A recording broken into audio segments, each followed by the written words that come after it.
Costa Rica is a country that comes up a lot in the comments section and in our emails when it comes to Americans, Canadians, Western Europeans, and Australians who are interested in living in Latin America. Costa Rica is one of the safest countries in Latin America, and many people have known about it for decades. Now, Costa Rica is going through some changes right now with their residency and their immigration. So I decided to reach out to one of our friends and our partner for relocating to Costa Rica, Celesté Lawson of melanintours.com, to come on the podcast and let us know what's going on in Costa Rica for those of you who are interested in Costa Rica. So if you are interested in international living, doing business globally, making money online, and the expat life, make sure to subscribe to this channel and hit that notification bell so you don't miss a single video that we have coming out on this channel. We're currently in Mexico, so we're constantly doing updates on what's going on in Mexico, including starting to do scouting tours in the Guadalajara area, and we partner with people all over Mexico to help you with your relocation needs. And now we're doing interviews with people internationally who can help you with your relocation needs and also give you inspiration for those of you who are still trying to figure out how you're going to make money while you live in other countries. So we have Celeste today of melanintours.com. As I already mentioned, she's going to tell us the updates of what's going on in Costa Rica because there's lots of changes there. She's going to tell us her story of how she ended up in Costa Rica. She actually got stranded there during COVID and met her husband. It's a very interesting story. How she ended up turning that into a whole business that's got her booked and busy right now in Costa Rica, how she can help you relocate to Costa Rica if you're interested in it. Of course, we compared notes between the two countries because that's what always happens on these interviews, and so much more. All her information is going to be below for those of you who are interested in relocating to Costa Rica. And you can also find all the free resources and things that we have available, whether you're still trying to figure out how to make money online, or you want to invest in Mexico, or you want to relocate somewhere else, we got you. So all that information will be below. Hey everyone, and welcome to another interview on Entrepreneur Expat for our Expat Stories series. Today, we have Celeste with us of melanintours.com. Celeste is very special. We met about a year ago before Entrepreneur Expat was even really a thing. It was just kind of an idea in mine and Justin's head. And she's based in Costa Rica, and she helps people relocate to Costa Rica. And there's a lot of changes going on in Costa Rica right now with immigration. So Celeste is here to explain it all to us. Thank you so much for coming on the podcast and on the video series to share your own expat story and adventures and how you became an expat, and answering all the questions for people who are interested in Costa Rica, because I think I saw it on your Facebook, Panama, Costa Rica, Mexico, Colombia. I feel like there was another one and I can't remember right now, are like the countries in Latin America that come up literally all the time that everyone's always comparing to see which one's best for them. Exactly. Thank you so much for having me. I'm glad that we reconnected. So before getting into how you help your clients relocate to Costa Rica, all the changes that are going on in Costa Rica right now that are important for people to know who are interested, how did Celeste even end up in Costa Rica? Because you were born and raised in the United States, correct? Yes. Okay. Yes. So that is a funny story. So yes, born in New York, grew up in South Carolina, was in the military for a while. So I've traveled quite a bit. Costa Rica is actually, it was the fourth country that I moved to. So December 2019, I decided that I was ready to move out of the country again. And initially, I looked at Brazil and Ecuador. Ecuador is the other country that comes up a lot. That's the one I always forget. It's Ecuador. Okay. Yeah. So I Googled temperate climate, and that's what came up for me. But for some reason at that time, it just seemed pretty convoluted to figure out how to visit, let alone move there. And I remember at the time, Southwest had sales on flights to Costa Rica, and so I almost started speaking Spanish.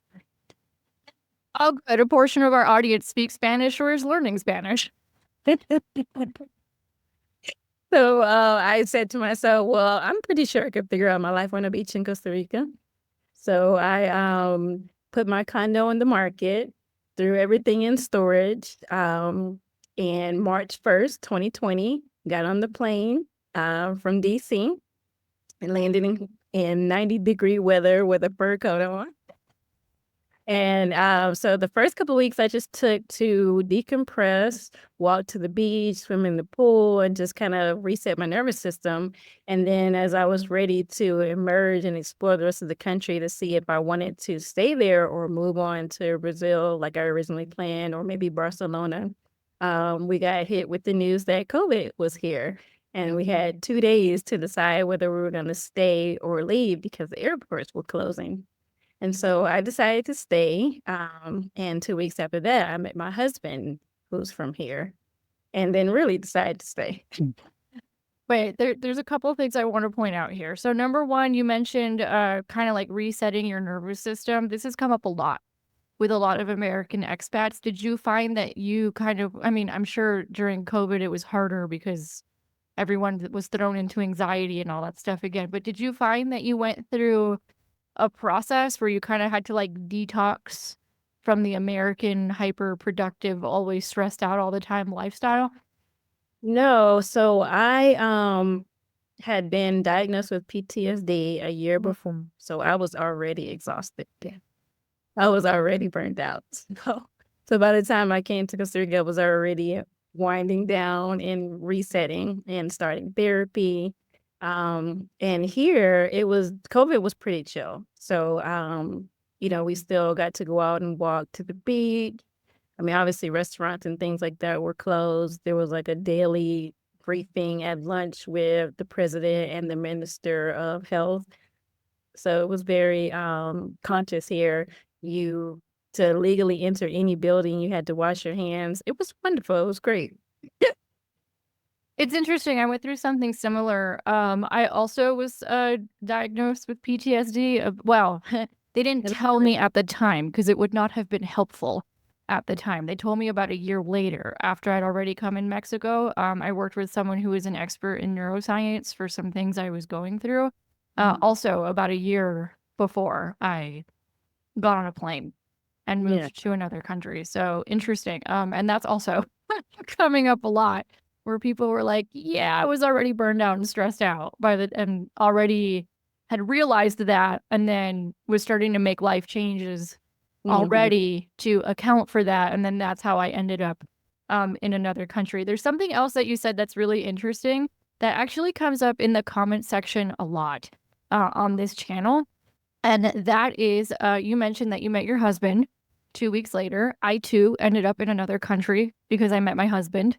Even though he's not Mexican, he's not even Latin. He was just already doing the expat thing in Mexico. And he, like you, has already lived in multiple countries and all that. There's 2 other women that I've interviewed on this podcast who also ended up in other countries due to their husbands. And I'm seeing all this evidence, right, that there are women who are down for moving to other countries or traveling full time. But we will see in the comment section all the time, or emails that come into us from men, usually single men or sometimes married, and they're having an issue with that, where they either say, no, like the women are not even down for it. Like, where do you even find women who like want to go live in other countries? I'm like, they're literally everywhere. So I don't know. And then because I'm so confused, because even in Mexico, I meet women who are like, yes, gringo, come whisk me away. Let's go to a bunch of different countries. Like, what are you talking about?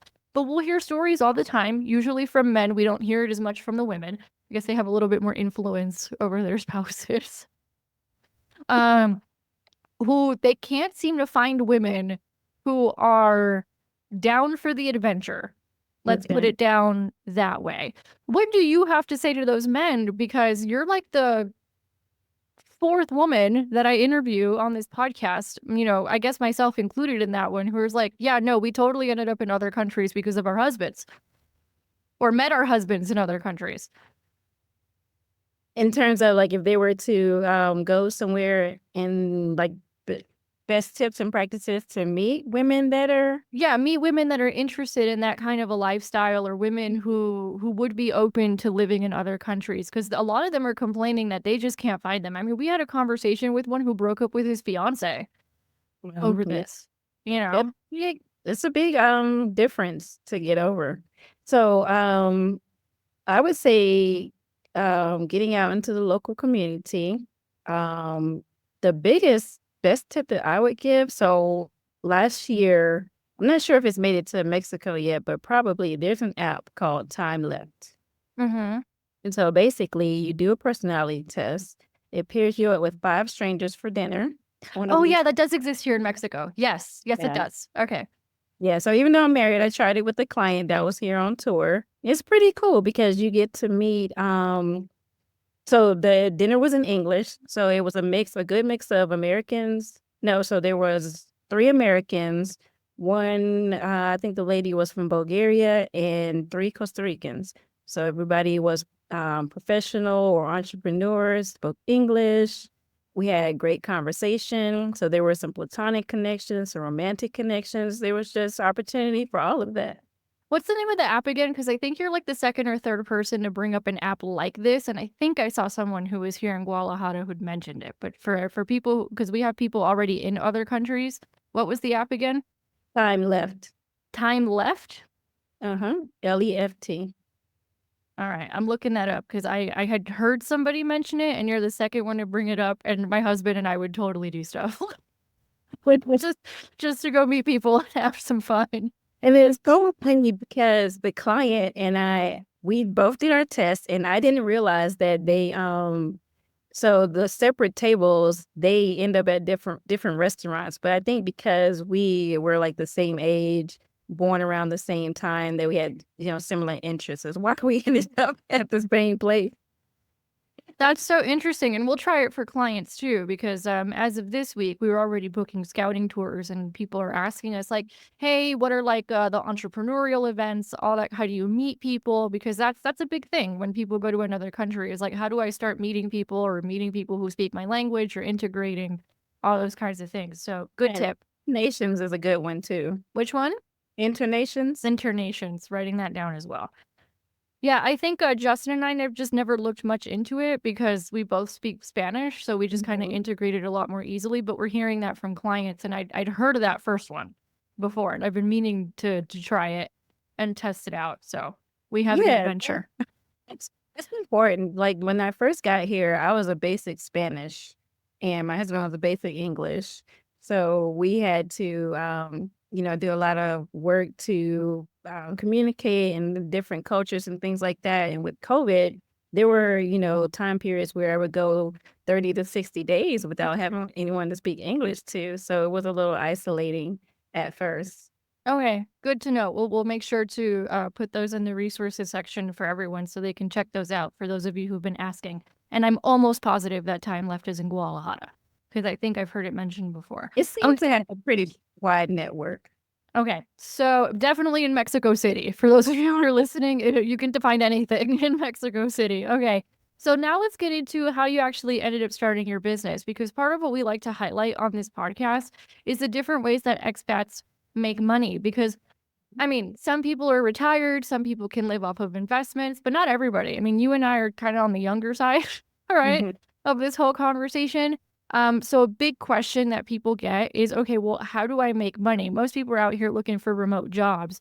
I'm sure you're probably seeing the same thing. Most people are being forced to go back into the office, and even if the job says remote, they still want you in the United States. It's like remote from your house, not from another country. Um, so I'm sure you're seeing the same thing. So obviously the natural question people have is like, okay, well, how do I make money? How do I sustain myself? And especially in countries in Latin America, because I believe Costa Rica also has a visa based on income. This is where they will give you the residency based on the income, and you can say what the numbers are for that. Most of Latin America is like that, and that's how you'll get residency. So how did you end up starting melanintours.com? Because now you actually help people with relocating to Costa Rica. Yes. So as I went through my process and so like I said, I just threw everything into storage and sold the condo and just went off onto my adventure. But as I started to once I decided, okay, I'm here, I met someone, this is going well, and really couldn't leave anyway because of COVID. our borders were closed until late October. Um, so That's this not is too bad. girl, Canada was closed for 2 years, this girl. All the Canadians are gonna come out in the comments and be like, October, try 2 years. well, bad enough for all the citizens to start protesting in the streets for hours. Yeah, I think Mexico was maybe closed for like 2 or 3 weeks, and that's how everybody ended up here. Yeah. But yeah, so in Facebook groups, I found myself answering questions about my process.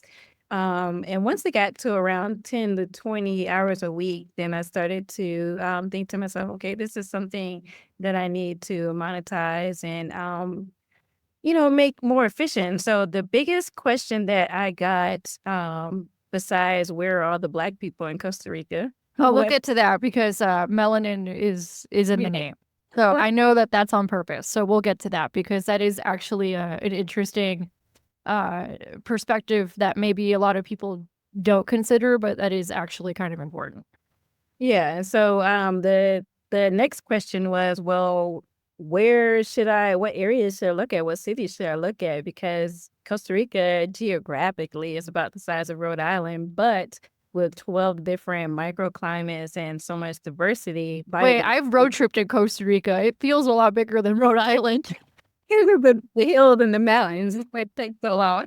My husband's road tripped to Costa Rica too. I think he might be shocked to realize how small it is. Yeah. So the terrain makes the trip longer.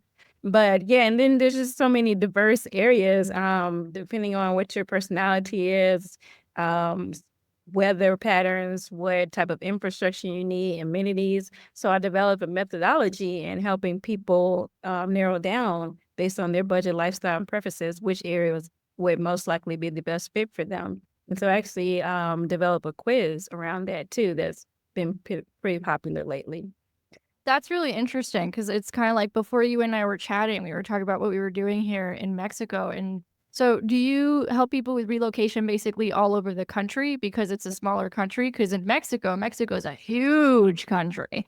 So, we're Yes. like partnering with a lot of other people in specific areas because it's a very big country. There's a lot going on here. But Costa Rica, since it's so much smaller, you can help them with relocating to any part of the country?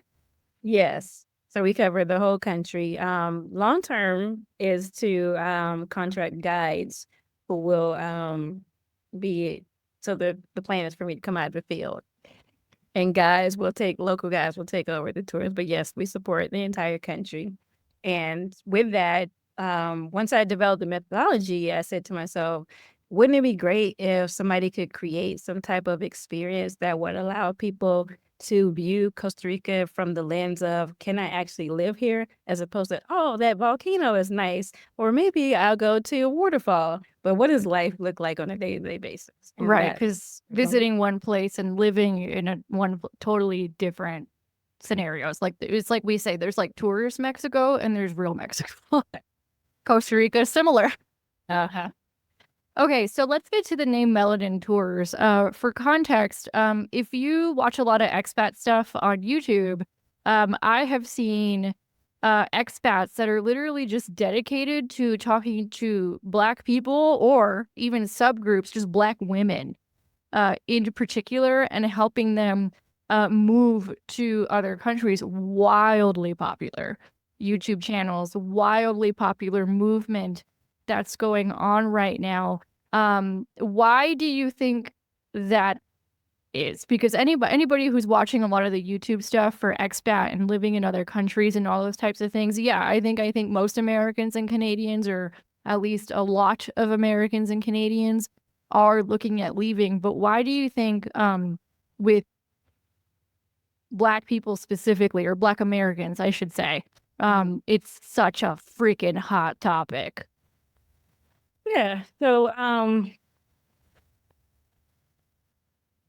also one of the admins for the Black Expats in Costa Rica Facebook group, Mm-hmm. where we see a lot when people come to the country that there is this unlearning of sorts. So they've spent, all or majority of their lives being sold the idea that they're second-class citizens or that they have to fear for their lives or systemic racism. Um, but once they have unlearned those ideas and understand that once they leave the United States, they are now green. They are American. They're not Black. They're not Black Americans, African Americans. You are American. And that comes with its own uh, side conversation for another day in terms of how African Americans are treated versus Africans. But Well, I that, mean, I can tell you being Latina, like just how Afro Latinos, and how racism and colorism and all that shit exists everywhere, right? It's a cancer on society. It just is what it is.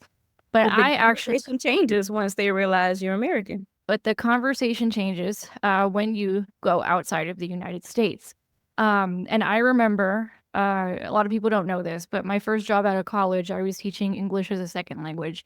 And I would get a lot of people from Latin America. And by the way, that thing that you were talking about the Black versus American, I'm Cuban, right? And Cubans are typically, well, all Latins are typically very mixed with all kinds of cultures and things and races and all kinds of stuff, right? So there's way more mixing in Latin America, as you have seen in Costa Rica. And I remember the joke, right? It's not a joke, but it was like a weird thing we would notice where, like, for example, if we were talking to like a Cuban Black person or Haitian or whatever from the Caribbean, it'd be like, you're Cuban, right? But if we were talking to like an American Black person, it was like, you're Black. Yeah. And it was so confusing to us Latinos in the United States. It's so confusing. I also remember when I taught English as a second language, I guess I've been preparing for my life now for a long time. 15 years ago, I would get a lot of people from Venezuela or Mexico, mostly Venezuela at the time, Cubans, just all over Latin America, because I was in Miami. And they were totally shocked as to why in the immigration papers and the whole immigration process, they were asking them about race. And I was just thinking about this recently because we just did residency in Mexico. We went through the immigration process here, and I had the aha moment where, like, whoa, literally no one asked me about my race. It's not even in the paperwork. So, so to your point, right? Yeah, race is a thing in the United States. It's a thing everywhere. But there's kind of like this, Latinos will notice it when they immigrate to the United States. There's like a weird kind of obsession with it in the United States. Or the other experience that I had is I went to Puerto Rico on a retreat, I being the Latina, but everybody else was African American on the retreat. And when they went to Puerto Rico, they were absolutely shocked at how mixed everything was and how mixed everyone. I'm not shocked because I'm Cuban and I'm Latina. I'm like, yeah, this is totally what Latin America's like. But they were from like Memphis, Tennessee. Like Memphis, Tennessee is not like that. And they were like, their minds were just blown. So I'm understanding what you're saying because I've seen it with my Black American friends. I've seen them literally experience it in countries in Latin America. Yeah, exactly. And then recently I had a consult with a new client where, and the question comes up a lot where most people want to know where like the highest concentrations of Afro-descended people. So through systemic racism, for lack of a better term, most of the Afro-Costa Ricans are domiciled on the Caribbean coast, but you typically won't find neighborhoods of I guess ethnicities in Costa Rica. So that's a thing in the US. Yeah. Exactly. So that is a thing in the US. Yeah. So I explained to him, I said, yeah, it's just like, he's like, yeah, I was just wondering, I was thinking, how there's like a Chinatown or a little Italy. I was like, yeah, but those places exist because of systemic racism. Like they had to exist. So isn't it great thinking about moving to a place where everyone's free and feels comfortable to live wherever they want? Yeah. No, it's really good that you're doing that because like I've seen it with my Black American friends, and it's like a totally different experience than my Black Latino friends. Not that they haven't experienced racism or colorism or any of that. It's just different. Yeah. And even still last year, one of my closest friends was visiting us here in Guadalajara, and she's, Black American. And she was like, and she travels a lot, so she already kind of knew, but she's like, yeah, the rest of the world is not like this obsessed me. with someone race. They just said my money. Oh yeah, they just see my money. That's what we were talking about. We're like, yeah, in America it's racism, and the rest of the world it's classism. No, actually, if you research back, the basism of racism is classism. Yeah. Racism became an easier way to other than Okay. class. There were too many people still, and because they looked the part. And Yeah. so racism was just an easier way to other people. But that's exactly what she said. She goes, oh yeah, there's inequality in Mexico, and she's been in Africa, and she's been all over the world, and she goes, it's just in other countries it's like classism. It's about your money and about your status and all that kind of stuff. And in the United States, it's more about what you look like. Yeah. And to Yeah. your point, so I want to iterate that we don't solely only work with Black clients. Yeah. But the story behind Melanin Tours is that you typically don't see a lot of people of color in marketing campaigns for Costa Rica. I think Okay. for a long time it was just like the secret of like Canadian snowbirds or like white people have been coming to Costa Rica For decades. 56 years. Like they Yeah. know the secret. And so I just wanted to create something that would highlight the contributions of Afro and Indigenous Costa Ricans, as well as allow African Americans to see the possibility that this is an option for them. Like you're wanted, you're welcome. There's space for you in Costa Rica, and it's not just for some people. It's open for everyone. Open for everyone. Kind of like Mexico, and I think Latin America in general is a little bit more like that. There's probably other parts of the world where not so much because of the culture, like in because they say for example, in Latin America and also Europe, because it's a very like America's thing and a Western thing, like you could go and it doesn't matter where you're from. You could be a naturalized citizen, no big deal. But there's other parts of the world where that's way more challenging, like in Asia. Like, no matter how hard you try, you're not going to be Asian. Never be Japanese. You're never going to be Japanese, right? I mean, good luck getting a citizenship in Asia. You can get residency, but that has to do with a lot of this in Asia. But yeah, good luck ever becoming Thai. Like, it's just not going to happen. But in the Americas, because everybody's so mixed already, then it's more you can become naturalized and all that kind of stuff. Okay, so let's get into Costa Rica specifically. Because obviously it comes up a lot in the expat spaces. You are the Costa Rica expert that we have here right now. So why is Costa Rica so popular? Because I got to be honest with you, I've been to Costa Rica. So has Justin.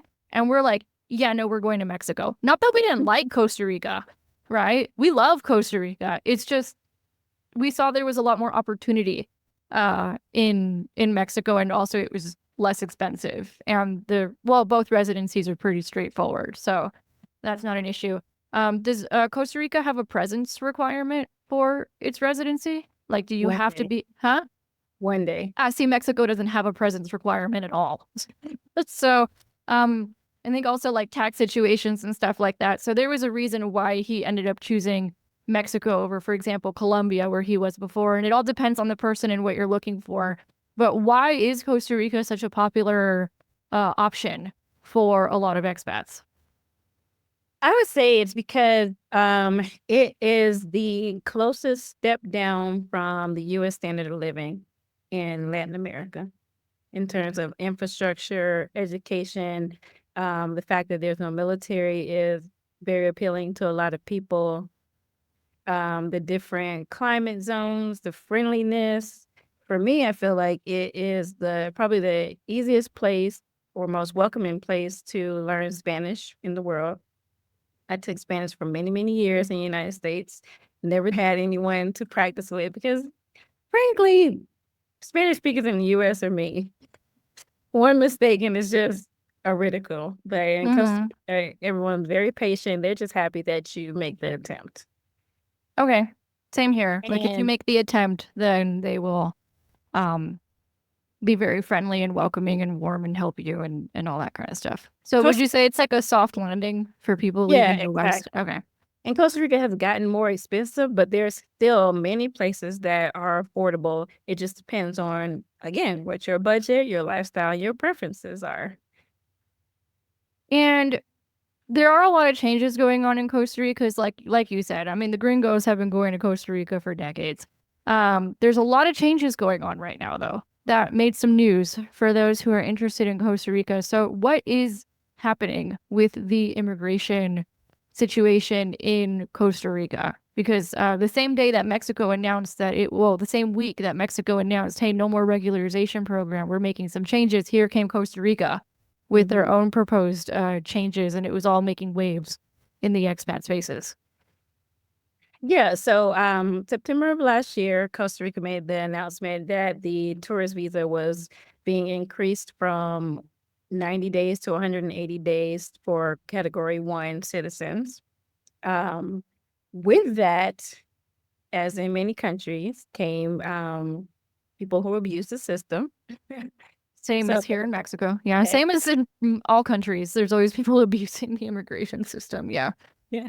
So with that, people that have been coming for decades, is perpetual tourism. So I know people who have been living in Costa Rica for 20 plus years, don't have residency. They literally just go to the border and do a border run of Nicaragua or Panama.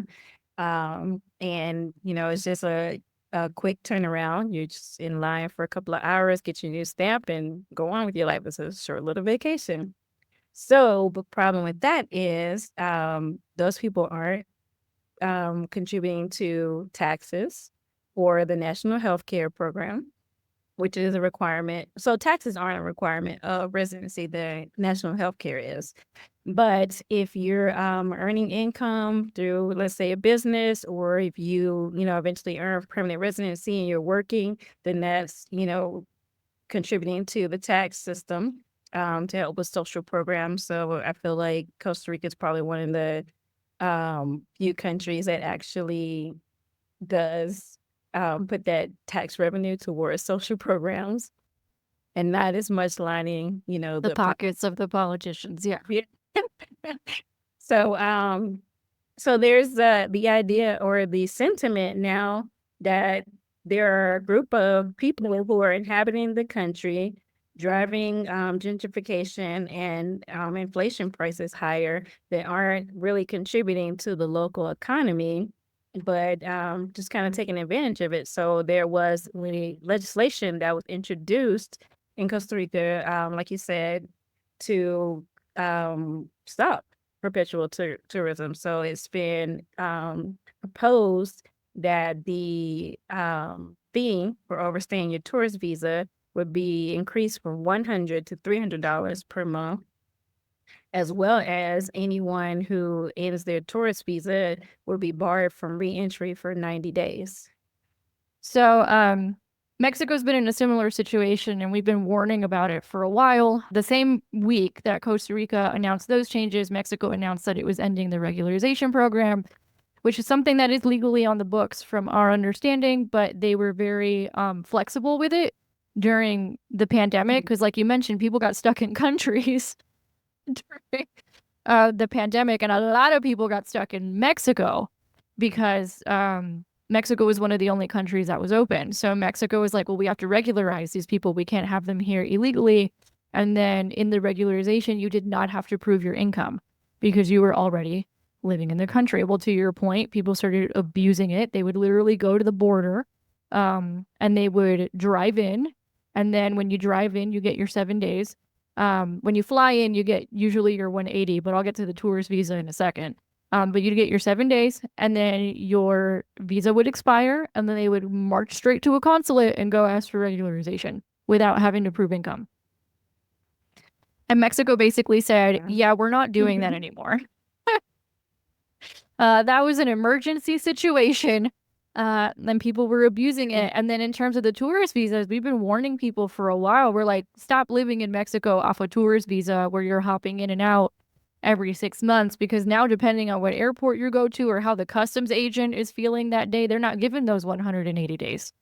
depending on what's going on. And I know you tell your clients and your people this too. Like, this stuff is always changing. It's constant. If you're there were quite a few people who owned property in Costa Rica that were shut out and didn't have access to their properties because they were on a tourist visa and didn't have the right to enter Costa Rica during the lockdown. Yeah, so I mean, we don't understand how people like do it, and we warn people against doing it. We're like, please go get legal as soon as possible. Yeah. And At the very least, a digital nomad visa. At the very least a digital nomad visa. So speaking of visas, right? What visas are actually available in Costa Rica for those who are interested in spending an extended period of time there? Or maybe, because now I'm thinking, because I just texted Justin, I'm like, they only have a day's test of 1 day. Do you want to look into it to add to the portfolio? So the most popular are the retirees, so the pensionado, the inversionista, and the rentista. Those are the most popular, and they come with the most tax benefits. But everyone doesn't qualify for those. The retiree visa doesn't have an age limit, but you need at least $1,000 pension per month. The requirement for the investment visa is a property. Well, it could be a accumulation of property between house, car, business of $150,000 or more, and the rentista is $2,500 a month. So there's also an entrepreneur visa so that you can get as a representative of a constituted business in Costa Rica. There's student visas, like I said, the digital nomad visa. So lots of opportunity, lots of options, I would say. What's the difference between the digital nomad visa and the rentista visa? So the rentista historically was for passive income. I think before the digital nomad active, it was sort of a loophole for people who, were freelancers or own their own companies. But I see the shift going towards that being still maintained for passive income and a push more towards digital nomad visa or to constitute a business in Costa Rica. Because if you think about it from a fiscal perspective, if you're a freelancer or an entrepreneur and you're living in Costa Rica, yes, you're spending in the local economy, that tax revenue is going to another country. And for me, it seems like the government would have that tax revenue in the country. And with Costa Rica, it's a pass-through taxation. So we're basically tax collectors for the government. So it depends on where our clients are. So for clients that we, help virtually or in person that are physically in Costa Rica, we collect the IVA, the value-added tax. For clients that are in the U.S., when we service them, it's tax exempt in Costa Rica. Okay, interesting, right? Justin and I may have to chat with you about possibly adding it to our portfolio, because that's one of the things some people like Justin, right, look at the whole tax situation and how it shifts things. Mexico's it can complicate things and shift things and all that kind of stuff. So we may have to have a chat with you eventually when we're ready to expand the portfolio to see how all that stuff works and see if Costa Rica is an option. Yeah. Now, for those who are listening and they're like, Costa Rica is an option,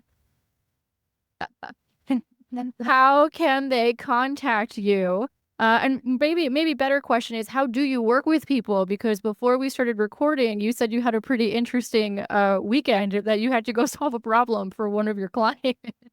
Oh, yeah. So our signature offer is the relocation scouting tour, and that's where most clients start with us. And from there, we also support our clients through real estate. So we have a real estate brokerage here in Costa Rica. For anybody that's wondering, you do not have to be licensed in Costa Rica, but you do have some registration requirements with certain Similar in entities. Mexico, but it's changing. That used to be the case in Mexico, and now they're getting a little bit more strict about it, which I imagine will eventually happen in Costa Rica. Possibly. I think the reason why it's lasted this long is because all the transactions have to be mediated by an attorney, Uh, a licensed attorney. So there's less risk than just, random people getting together and doing real estate sales. fair, We fair, also fair. residency and visa advisory.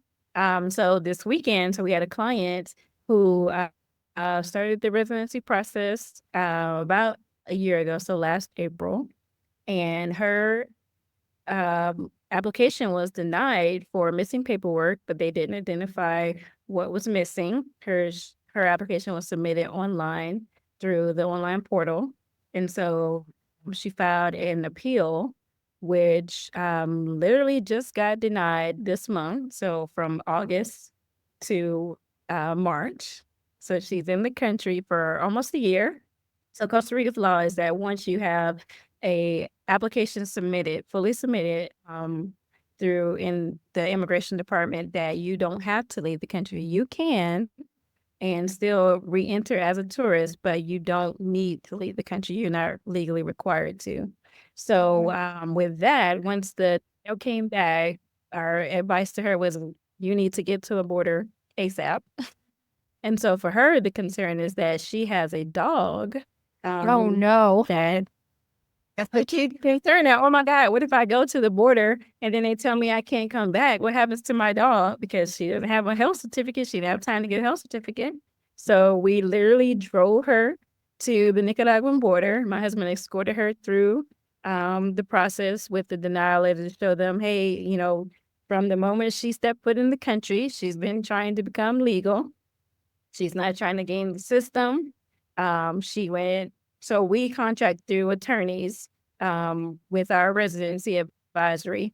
And so he showed them the letter from the appeal with the attorney and how it came back and everything like that. Initially, they only wanted to give her a 5-day tourist visa.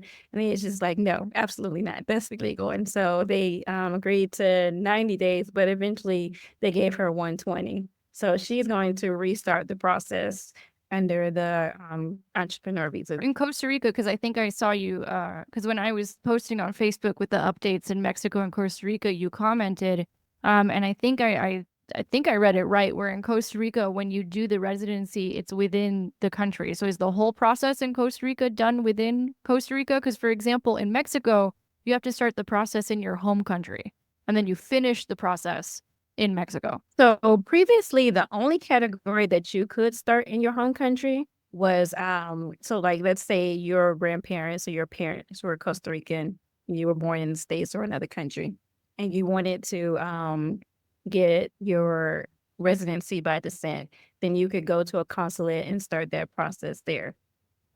Now, after a recent hack, the government has shut the ability to be able to access the immigration website where you submit your application to, you can't access it outside of Costa Rica.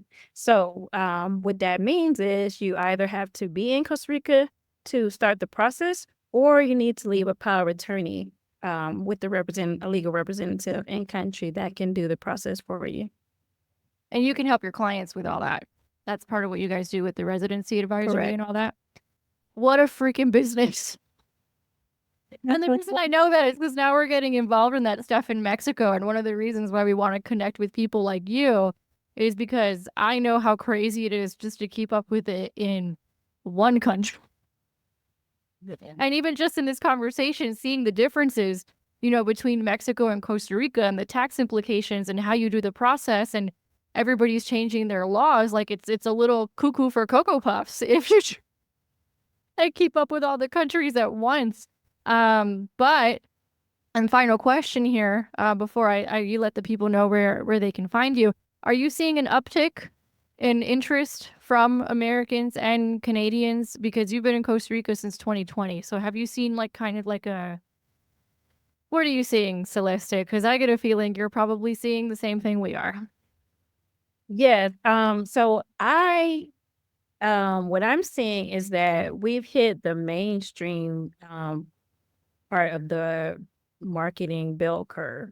So I think 2020 it was still early adopters. people that were just kind of, like opening their eyes to possibilities, loving the remote life. And you know what? Hey, I finally can leave and still make money and go somewhere. And now we're starting to see more everyday people that are retiring or they've been working remotely for a while or empty nesters or people who are making, like, their second act life changes are starting to say, "Hey, this is actually a real possibility." Like, I saw some people doing that, but I think I could actually do that. With some planning, I could really do this. Yeah, you know what else I've noticed? Thinking about this, I think I don't remember who I saw say this the other day. But I was working on an interesting post about, the politics in the US because I'm like, listen, it didn't matter who came out, our DM still would have been full of people because the whole thing is just like crazy right now Yeah. since the 2000s. But one of the things I was noticing that maybe a lot of Americans don't know is just how quickly other countries are developing. Because 20, 30 years ago, I know Costa Rica was totally different 20, 30 years ago than it is now. It's just like Mexico. You look at what's going on in the Middle East, in the Gulf states, and it's crazy how fast they're developing. Or India, how quickly it's developing, or Southeast Asia, or things like that. And I think a lot of Americans who follow this kind of content and Canadians and maybe Western Europeans are starting to realize, hey, wait a minute. So like I can like the quality of life that I was told I could have in the United States, like the gap isn't so far anymore because 30, 40 years ago, like I would say, living in the United States versus living in Costa Rica or Mexico, it was a much wider gap Mhm. in terms of the quality of life that you may have been accustomed to in the Exactly. United States. But now the gap is a lot smaller, and we're seeing with some countries where like it's like flipping Yeah. altogether, where it's getting like harder and harder to live in the United States and Canada and Western Europe. And the higher quality of life is now being found in other countries. Absolutely. So I haven't been back to the States in almost a year, but whenever I go, my blood pressure rises at least. Immediately, like as soon as you get off the plane. That Yeah. happens to us, except when we go to Miami. But Miami's a little different. Miami's like Latin America. So, Exactly. And it feels so hard to be able to find like fresh fruits and vegetables no matter what store I go to. Here it's just so abundant. But like I'm literally in a building on the 31st floor. So even 2 years ago, like these high rises didn't exist. So to your point of how rapidly it's changing. So like I'm in a building on the 31st floor in a co-working area, with great speed internet. 5G is in most of the carriers going to be covering the country by end of year. There's solar, wind energy. Most people, yeah, they do still think that Costa Rica is a third world country, but it's so far from it. Costa Don't get Rica me is wrong. not a third world country. I have been to Costa Rica, but they also say Mexico is a third world country, and I'm like, no, not if you actually like spend time here. Have you been to the US recently? Well, I mean, that's the other thing, right? And there's no such thing as a perfect country. It does not exist, to be clear, which is why when you were talking about the 1 day test for the residency, I texted Justin. I'm like, hey, want to add it to the portfolio? Want to look into it? Right? Because, Yeah. Mexico's here for now, but who knows where we'll be, 5 years or, have multiple residencies for crying out loud. Why not? We're already in this whole space in this whole world anyway. And do international business. You might as well. Um, are you seeing any like business opportunities in Costa Rica? Because Mexico's crazy with the Yeah. investment and business opportunity. It's nuts. Yeah, so definitely. There's definitely a rise in service departments here. So most of the condos and high rise, they offer concierge services. So that makes it super easy for investors. So they don't have to worry about checking guests in, checking them out. There's 24-hour security. Most of the developers offer property management as well. So it's pretty hands off for investment. Then medicinal cannabis was just approved or legalized two Oh, years ago. interesting. hmm Yeah. There's a lot of room there. Um, always with tourism, there's always great things to do there. You'll see a lot of laundromats, coffee shops, restaurants businesses that are for sale. I know those are pretty popular for recession-proof type businesses. I always tell my clients, come 6 months, let your nervous system reset, Chill detox out. US, and you Yeah. will see an opportunity. There is a lot of opportunity in Costa Rica. Girl, I hadn't even detoxed yet, and I saw opportunity everywhere. Yeah. Yeah, but I think that's we've had this conversation, like for example, with Mexicans, and maybe the same thing happens in Costa Rica, where we talk to our Mexican friends and like, do you want to know what the issue is? Mexicans have no idea what they have, right? Yeah. But like the American and the Canadian, with the good part of the mindset is money making opportunities everywhere. I and I'm so tempted. I'm trying to rein myself in, but there is this little neighborhood in San Jose, and it's basically, think about like the most exclusive neighborhood in every metropolitan city you can think of, and it's like that. And they have this little central park right in the middle of all of these towers with the cafes and the wine shops. And I keep thinking to myself, oh my God, if somebody set up a charcuterie cart at this park on the weekends. You sound like me and Justin. Like it's crazy, right? Because we just see opportunity everywhere. Or we talk to our real estate friends. I mean, our friends in real estate and law and all that kind of stuff who are Mexican, they like totally see it, right? But maybe it's like a grass is greener syndrome kind of thing too, you know, where you think like everybody else is doing better kind of a thing. And I'm like, but like all the, you know, all the entrepreneurial, I should say, Americans and Canadians will come to Mexico and they just see flashes of opportunity everywhere. You know, and I say entrepreneurial because, you know, not everybody has that mindset who's coming from other countries. But I think these countries are more interested in the people who either have that mindset or have the money. Yeah. Because they're like, we need people to come here and develop this place, right? So either you bring money or you bring your entrepreneurial mindset, preferably both. I've been saying that about Africa for decades. Africa's another place that's developing a lot. There's actually a YouTuber that I want to get on this channel and on this podcast, and she specializes in Africa, and she's in South Africa, Tanzania. As you can tell, this is what I do in my spare time. This is what we do. We just watch all these videos about how all these countries are developing and things. Africa's another region that people do not realize how quickly it's developing. I've been for decades that Africa will once again be a world power to reckon with when African Americans go back with their resources, their skills, and their knowledge and develop Africa. And what do you see happening in Ghana, Uganda, Tanzania? We have a friend in Ghana right now. Actually, she was in Mexico for a while. Now she's in Ghana and she's like, oh my God.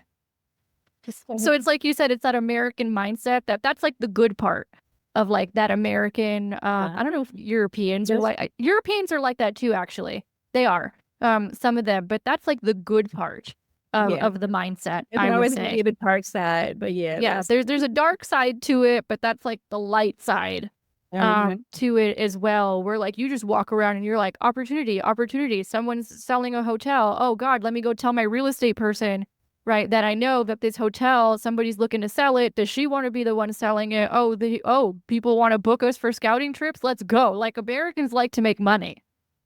Yeah, definitely. Not all of them, right? But the ones I said with that entrepreneurial and opportunity and abundance mindset, we go to other countries. I just did a post this morning. You'll see it on my Facebook. And I'm like, people who have that abundance mindset and that opportunity mindset, you could literally drop them anywhere.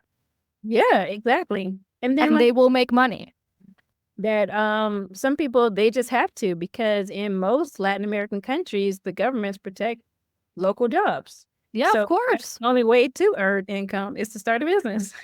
Right. And the thing is, like, the governments should protect the local jobs. Okay. So we'll have a lot of people, you know, coming into our email being like, what job opportunities are available in Mexico? And we're like, good luck. Good luck. Go start a business. You'd be much easier to get a visa that way, because the governments are going to protect their own citizens, as they should. They're within their right to do that.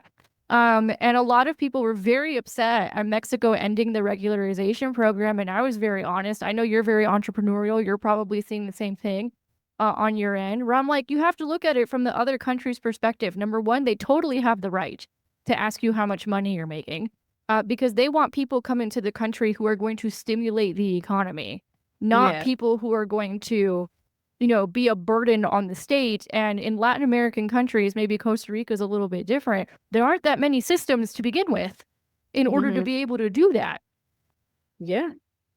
And then, well, a lot of people don't know that you could be seen in the public hospitals as a foreigner and essentially skip the bill, which is what a lot of people have done. What? Wait. Hold on. But how does that work? Is that legal? It's legal. It's not right. Obviously, they'll try to strongly encourage or make that person feel like they need to pay that bill. But if they say, I don't have any money, then they have no real legal recourse to, get those funds back. Oh my goodness. But you're probably seeing the same. I know you're seeing the same thing in Costa Rica based on the visas that they have available. Yeah, people are going to ask you about your money and how much money you have and what you have in savings and investments. And are you building a business? Are you doing something? Because these countries, rightfully so, need to make sure that their economies are stimulated. Because if you go stimulate their economy, and there's a conversation to be had about when expats move, everything gets more expensive.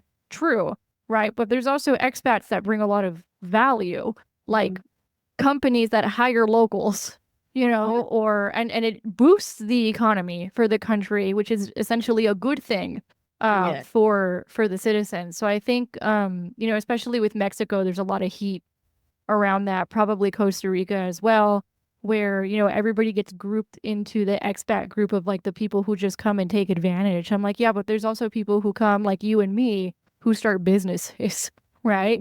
And bring money into the country and hire locals. Or now we're in the process where we're starting to help local businesses with their marketing and their sales and their systems, right? So not all expats are the same. And the governments, essentially, what they're looking for is that second group Yeah, because that helps them. exactly. I agree. All right. So tell the people where they can find you if they're interested in Costa Rica. I think I saw on your page that you had a vibe check call, which I loved the name. Yeah, so yeah, we just spend 15 minutes, check the vibe of how we might work together. So I'm at melanintours.com and on all social channels at Melanin Tours. Again, we help a variety of retirees, location independent professionals. So we don't specifically work with clients who particularly need an income source to move. That's Amanda's lane. So for us, We can help with that if you need an income source to move. Jess and I been in online business a while. We can help with that. So once you've got the income source, then you can come see us and figure out how to make the move. So we're the implementation part of your relocation planning. I love it. And relocation, like I said, because we're getting into it now a little bit in Mexico, like it's work, right? And I tell people all the time, like, if I had not had Justin, there's probably no way I would have bit the bullet and just like figured it out on my own. Some people like Justin can figure it out on their own. And then they, start imparting that wisdom on other people. But I was not one of those people. So if it wasn't for him, and I tell people all the time, if you need help, pay for the help. It goes a very long way to have that support when you're doing something so massive like moving to another country. Because, it doesn't matter how well you plan it, there's still going to be levels of chaos. Yeah. And, we're in a similar space now as we start to embark on multi-country living. So like when I left the US to come to Costa Rica, like I literally could just throw everything in storage and just up and move. But now I'm married. My adult daughter lives with us. So now I have to plan accordingly. I can't just throw everything in storage and just leave. There's the emotional side to it too. I think we're going to have some therapists on to talk about that because there is totally also the emotional side to moving to another country, and to your point, when you have family members and all those kinds of things. But it can all be done, and there's Yeah, more and more examples every single day of people who are doing it. It just takes, making a decision and sometimes hiring help. exactly. All right, Celeste, thank you so much for coming on and sharing well, number one, your inspiring story of how you got stuck in Costa Rica and then ended up building a whole business out of being stuck in Costa Rica. Very entrepreneurial, opportunity focused mindset I see there. And again, thank you also for being an example of what I posted this morning, which is if you have that opportunity, growth, abundance mindset, you're not going to worry about money. You just make money wherever you are. It literally doesn't matter. Or based on whatever it is that you're doing. And thank you for clarifying a lot of the visa updates and things going on in Costa Rica, because I'm sure you probably see it in expat groups as well, that Yeah. every time there is a change, that social media rumor mill gets Yeah. very busy. So thank you for coming on to clarify it. Guys, we'll have all the information in the show notes. You can also go to entrepreneurexpat.com, look for Celeste's interview. You can find it on the podcast. If you're watching this, you're watching it on YouTube, you'll find all the information below. Thank you so much for being here, everyone, and we will catch you on the next one.